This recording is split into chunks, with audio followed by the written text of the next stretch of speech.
أن الحمد لله نحمده ونستعينه ونستغفره ونعوذ بالله من شرور أنفسنا ومن سيئات أعمالنا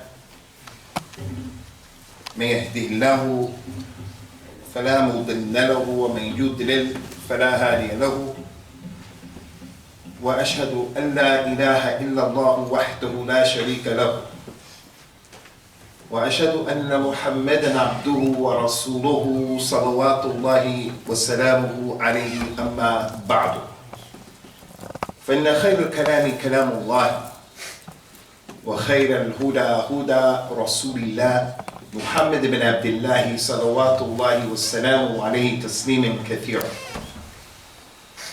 وشر الأمور محدثاتها وكل محدثة بدعة وكل بدعة ضلالة وكل ضلالة في النار. I want to use a few ayat and a few ahadith to set the stage for what I really want to discuss here today, to remind everybody of this really important incident that took place in the life of the Nabi sallallahu alaihi wasallam and the way he taught his companions and the way they taught the people who came after them from the tabi'een. And this issue is a lesson that everybody here will be well served to always remember this lesson. The person who's going to give the khutbah, especially. The person who is educating other people. People are practicing, because right now, not every Muslim comes to Jummah. There are some Muslims who are drunk right now. There are some Muslims with their boyfriends and girlfriends right now. There are some Muslims who don't pray at all. And we're trying our best to do many things like come to Jummah. So it's very easy for the Muslim who is practicing, quote unquote, to look at people and to be judgmental. And this particular hadith is an extremely critical hadith, as we want good for our children in terms of their adab, in terms of their behavior. We have to be careful of not making the mistake that this hadith is teaching against. Some of the ayat and ahadith that I want to use as the backdrop first is what we should have no doubt about. The Prophet told us sallallahu alaihi wasallam about everybody's nature here. Kullu bani Adam khata'un. All of Adam's children are going to make mistakes. There's not a single person here who's not making a mistake. He said in another hadith sallallahu alaihi wasallam, kutiba al ibni Adam nasibuhu min az-zina mudrikun dhalika la mahala. Every single human being, zina has been written upon him. Every human being, man and woman, everybody, there has been a portion of zina that he or she is going to make, and he's going to fall in it, and he can't escape it. She can't escape it.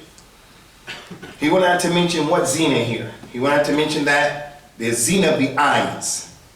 Watching someone walk down the street and continuing to watch her because of the way she's dressed, or because you don't have discipline to lower your gaze. What we watch on TV.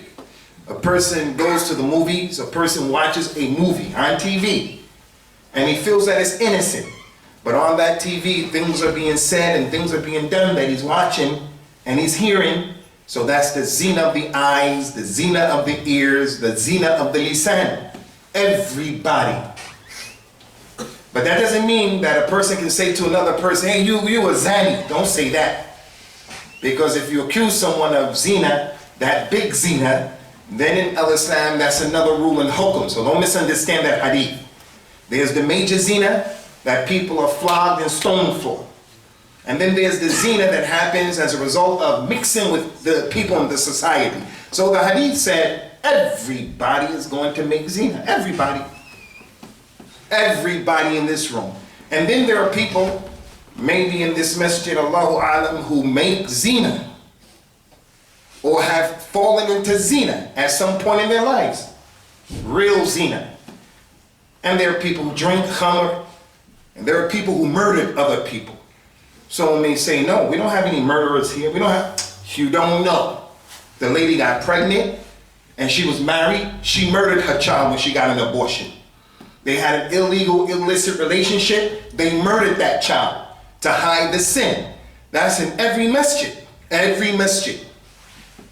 Allah mentioned in the Quran, وَلَوْ يُؤَاخِذُ اللَّهُ النَّاسَ بِظُلْمِهِمْ مَا تَرَكَ عَلَيْهَا مِنْ دَابَّةٍ وَلَكِنْ يُؤَخِّرُهُمْ إِلَى أَجْلٍ مُسَمًّى.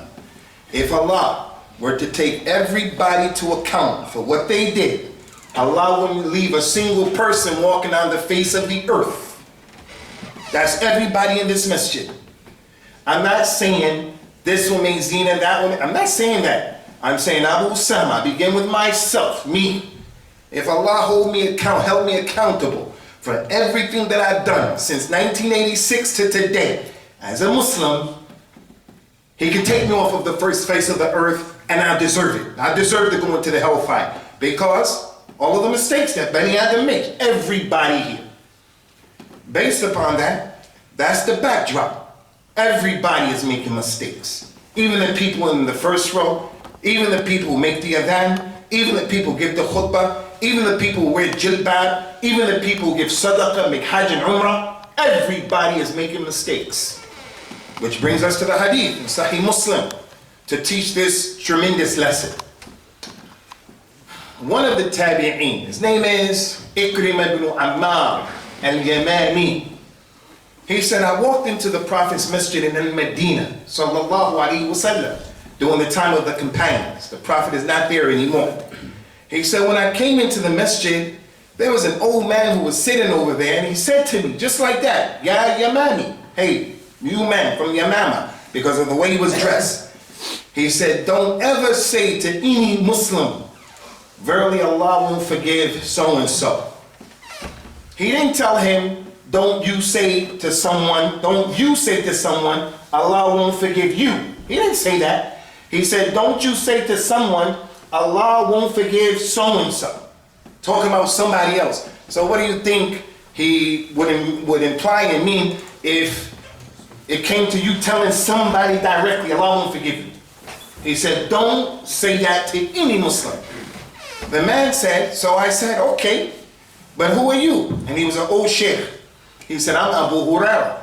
The man was Mundahish. He never met Abu Hurairah. And every Muslim knows Abu Hurairah. He's in Medina.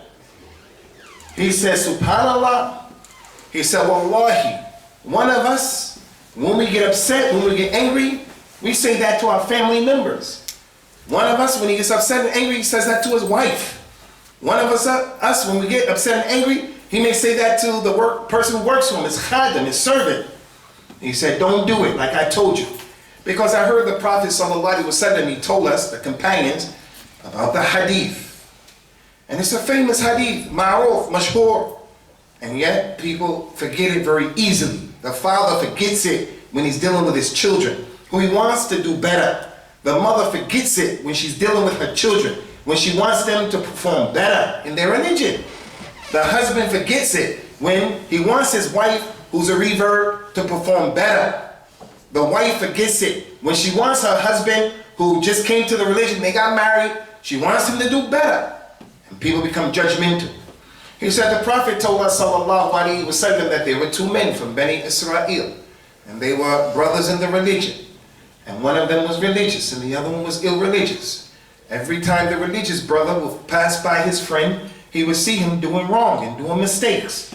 So the religious person would say, hey, you better stop doing that. Don't do that. This is not good for you. That's against the deen. Don't do that.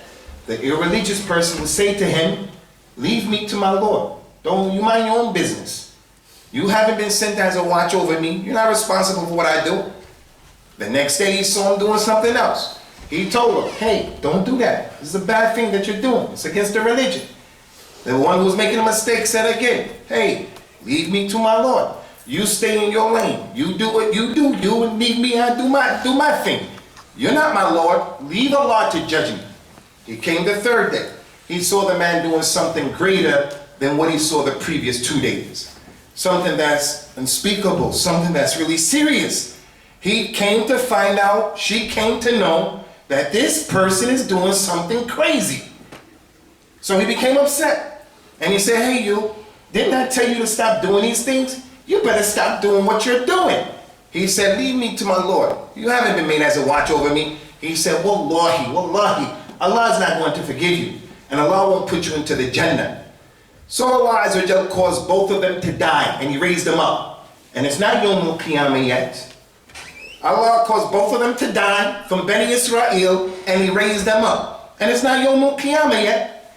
So the Muslim who doesn't know his religion, when he doesn't understand something like this, a non-Muslim will come and say, how could Allah raise him up? And it's not even Yawm al-Qiyamah yet. And then the Muslim, he becomes shaky because he doesn't know, that doesn't make sense. And because he doesn't understand lack of knowledge, he starts doubting the hadith, he starts doubting the religion. But the scholars of Islam, when you look at the Quran and you look at the hadith, Allah Azza wa Jalla is not constricted or restricted by time. Allah is not constricted or restricted by time. If He wants to talk about something in the past, it happened in the past, and He wants to talk about it in future tense, He does it. If He wants to talk something that's going to happen in the future, it didn't happen yet, but He wants to talk about it in the past tense, He does it. You, me, all of us collectively, all of Bani Adam, we have no right to even say why. It's not your business. You keep the snots out of your nose and you just do what you're supposed to do. What? Why are you worrying about that? So that's what those hadith means. No, it didn't happen yet, but Allah talks about what He wants to talk about at any time. He does what He wants to do. And the Muslim says, Alhamdulillah, let's keep it moving. So He said, Allah said to the irreligious one, addressing him first, Allah spoke to him and He said, you made a big sin and you were doing sins consistently. People saw you doing those sins in public. The religious people knew about what you were doing, and you were telling them mind your business when they gave you dawah and nasiha. So you go to Jannah. You go to Jannah without going to the hellfire at all, without answering any question. Why didn't you pray? Why did you do that? What? Oh, no questions. You go to Jannah because of my rahmah. And can no one come and say, why? Why is that? Why is that? That's because Allah does what He wants to do. As for the religious one, the one who goes to Jummah, the one who has a beard, the one who's reading the Quran, memorizing the Quran, he gives the khutbah, he makes the adhan, she has jilbab. As for the one who was practicing, giving dawah, giving nasiha, but he was judgmental. Allah said, as for you, do you know everything about me? When you make a ruling, and you make a judgment, and you make a statement about me, my names, my attributes, what I do, what I don't do, what's my religion. When you do that, you have to have knowledge about me. Do you have knowledge about me to say I won't forgive this one or that one? And also, did anybody give you and make you in charge of the keys of my treasures? The Jannah is from my treasure. The Rahmah is from my treasure. Not even the Prophet owns Jannah. The Prophet doesn't own the Rahmah of Allah. If he did, his mother, his father, his uncle, they would be in Jannah. All of Quraysh would be in Jannah. But he doesn't own that. No one owns it but Allah. And they don't compete with Allah on that issue. You go to the hellfire. And he went to the hellfire. Abu Huraira, the narrator of the hadith, said to the man Ikrimah, the one who he met, he said, that man, he destroyed his dunya and he destroyed his hereafter. First thing we want to mention about this hadith, Akhwani, and a lot of lessons come from this hadith, is Abu Huraira met this man for the first time, radiyallahu anhu. And the very first thing that he spoke to this man about was something connected to his aqidah. Don't say things like this about Allah's religion. He could have told him, oh, you want to know what your prophet and your messenger looked like? You want to know what his voice sounded like when he read the Quran? You want to know about this? The very first thing that he told this man, and he took the initiative. Hey, you, come here. Don't say to another Muslim, Allah won't forgive someone else. You know, today, in this crazy society of Muslims we live in now, in this society, people will look at a hadith and say, this issue is not important. It's about the khilaf and about jihad and about killing kuffar and it's about this and it's about that. And all of that is important. All of that is important. But everything in the religion of Allah is important. And that's why the Prophet commanded, sallallahu alaihi wasallam, "Ballighu anni walau ayah." Tell the people about me even if it's a small thing. Why does Bani Adam feel in order to be validated, in order to appear as if I'm something, I have to deal with something big, and I have to talk about something really massive. Just tell the people about the basics. Just deal with the basics. The big things will take care of themselves. That's the sunnah of Allah. Concerning this issue, there's a really important point, because this man said, we do that when we get upset. They call that, what the man did in the hadith, al-qasam, al-qasam, al-iqsam al-Allah. Al-iqsam al-Allah. That's when a person says, Wallahi, Allah is going to do this. Wallahi, Allah is going to do that. Bani Adam, he swears, and he says, Wallahi, Allah is going to do this, going to do that. If a person said that to his child, Wallahi, you're going to go to school today. Wallahi, he says to his wife, Wallahi, you're not leaving this house today. You can see that. You can understand that. He can say that to some human being. But someone having the nerve to say, Wallahi, Allah is going to do this, going to do that, not going to do this, not going to do that. We have to know when we can say that and when we can't say that. You can say that when there's an issue that Allah or His Messenger spoke about. For an example, someone can say he is having a discussion with a Muslim, and that Muslim is trying to say that Ibrahim's father, for an example, Azar, is going to be in Jannah because he's Ibrahim's father. So the Muslim is debating and discussing, and then he says, Wallahi, Allah is going to put Ibrahim's father in the hellfire. Because the Quran and the Sunnah said that. So because it's backed up with proofs, he can say, Wallahi, Allah is going to do this, Allah is going to do that. He can say that. A second issue when a person can say that is if a person has total, absolute yaqeen about something. For an example, it happened with many of the companions. One man found his wife with another man, and he saw what they were doing, committed that crime. He let them be. He went to the Prophet. He told him what happened. Prophet Muhammad said, do you have 3 other people, you making the 4th, to bear witness to what you said? He said, no. He said, you better go get 3 other people and come back. And with those 3 people collaborating with you, because if you don't, I'm going to flog you for bearing false witness. The man said, because he knew what he saw, he said, Wallahi, Allah is not going to let me down. Because he knew. He knew what he saw. He said, Wallahi, Allah is not going to let me down. And then Allah revealed the ayahs of al-mula'ana, because that man knew what he saw. Hajar, when Ibrahim left her in Mecca, and she was saying, hey, why are you leaving me and your son here? Why are you leaving me and your son here? Ibrahim kept walking. Why are you leaving us here? Then she said, did Allah tell you to leave us here? He stopped and turned around and said, Naam, Allah told me to leave you here. She said, Wallahi, lan yukhzina Allah. Allah is not going to let us down. Allah won't let us down. One of the companions, her name is Ar-Rubai' bintu Nadr. She had an altercation, a misunderstanding with a slave girl from another tribe, from the Ansar. And she broke her tooth. She broke her tooth. They went to the Prophet with the issue, sallallahu alaihi wasallam.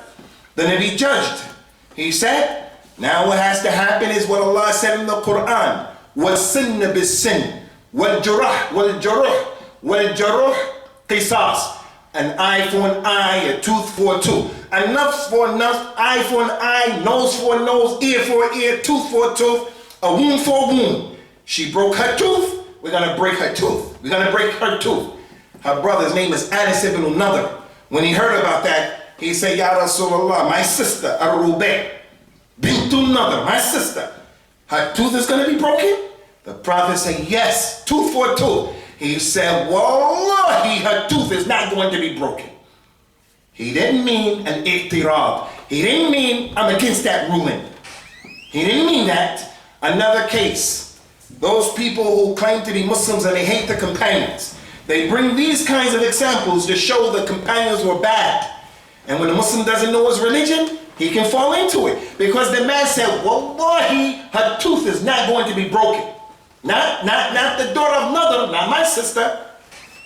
When the people of the girl whose tooth was broken saw that he was musammam, his tasmeen, they saw he was serious, they said, okay, Ya Rasulullah, we don't want her tooth to be broken. Just let them pay the blood money, the diya.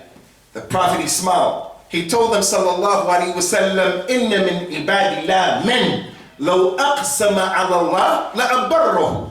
Allah has some servants. Those people who say, wallahi, Allah's going to do this or that, if they say that, Allah will make a way for them concerning the issue. So the fact that the Prophet said that about that man's statement, the fact he said it, it goes to show that it was okay what he was saying. Because if he was against the rule of Allah and his messenger, then the Prophet would have never allowed him to say what he said. What he meant by my sister's tooth is not going to be broke means, you people, the relatives of this girl, I would do anything to have my sister's tooth not broken. You want all my money? Wallahi, you can have my money before my sister's tooth is broke. You want me to leave Mecca, Medina, go all the way to Mecca walking and bring you back a lot of Zamzam water on my back? Wallahi, I'm ready to do that before my sister's tooth is broken. That's what he was saying. I'm willing and ready to do any and everything. Before moving on, I want to ask you people, especially you Muslims who have Muslim sisters, who from amongst us looks at his sister like that? Who from amongst us will say, wallahi, that's not going to happen to my sister. My sister's not going to be poor and without. My sister who's been divorced or widowed, she's not going to be living in that type of life. I'm willing to do everything in order to help my sister. That's how the companions were when it related to people who were close to them, when it related to their tribesmen, when it related to their honor in society.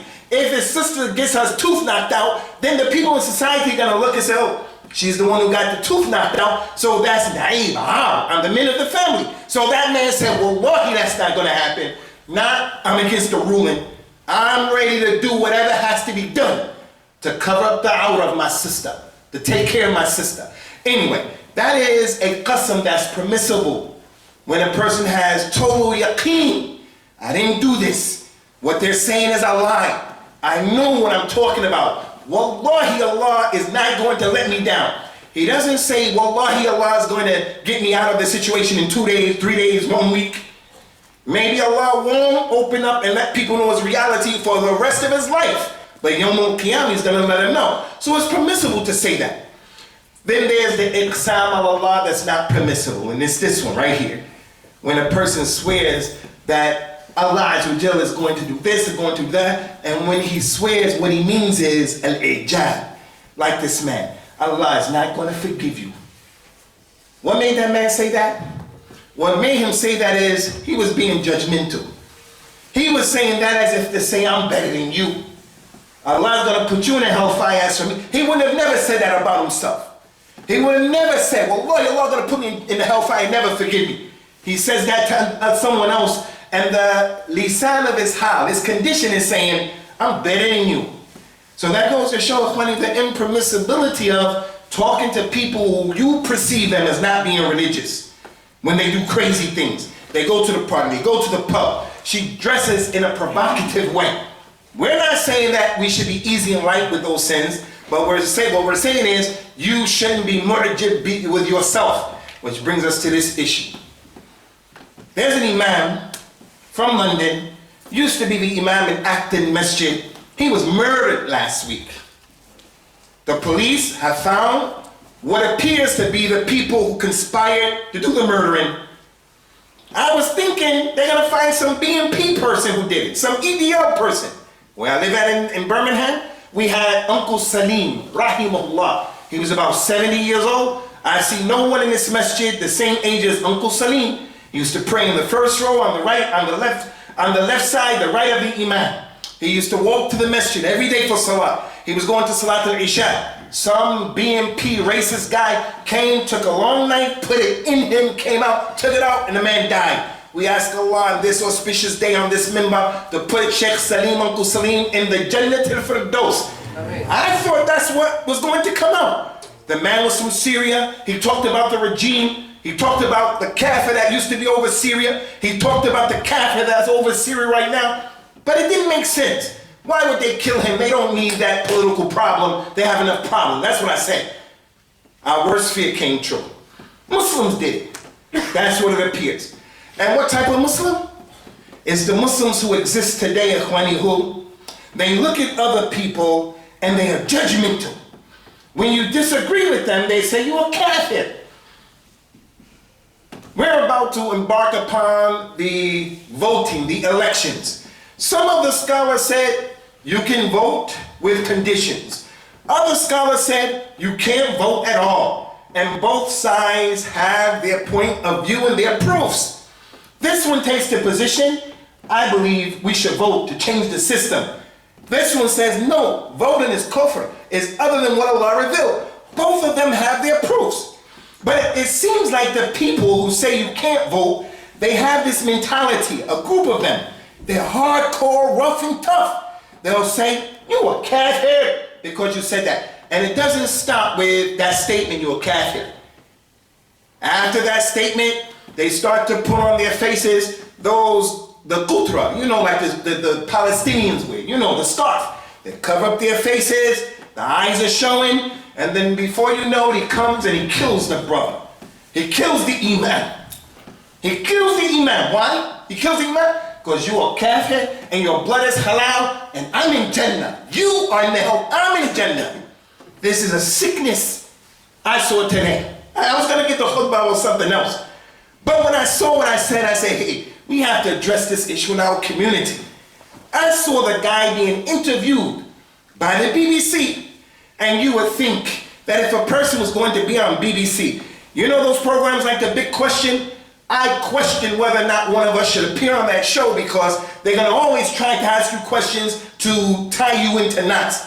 They're never going to bring people who are normative Islam and ask questions in a way so people can understand where we're coming from. They're going to bring the people who are apologetic, and they're going to bring the people too rough, tough.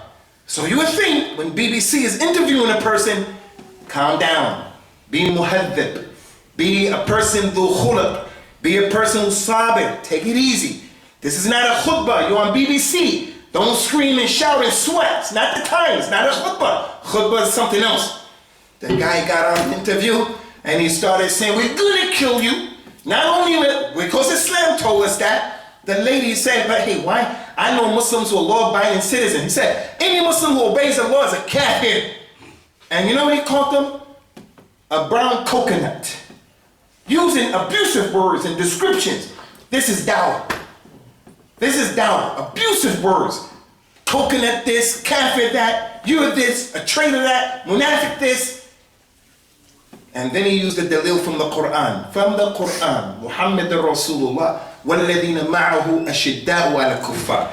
He said this is the way of Muhammad, to be rough and tough. Because Allah said Muhammad is the messenger of Allah and those who are with him are rough and tough against the non-Muslims. That's an ayat, but it has its context, has its background, it has its time, its place, its people that it's used against and so forth and so on. So the point here, Ikhwani, is this hadith of Abu Hurairah shows us the danger of a takfir. Allah warned, لا تقولوا لمن ألقى إليكم السلام لست مؤمنا. Don't say to someone who says to you, Assalamu alaikum. Don't say, you're not a Muslim, you're not a believer.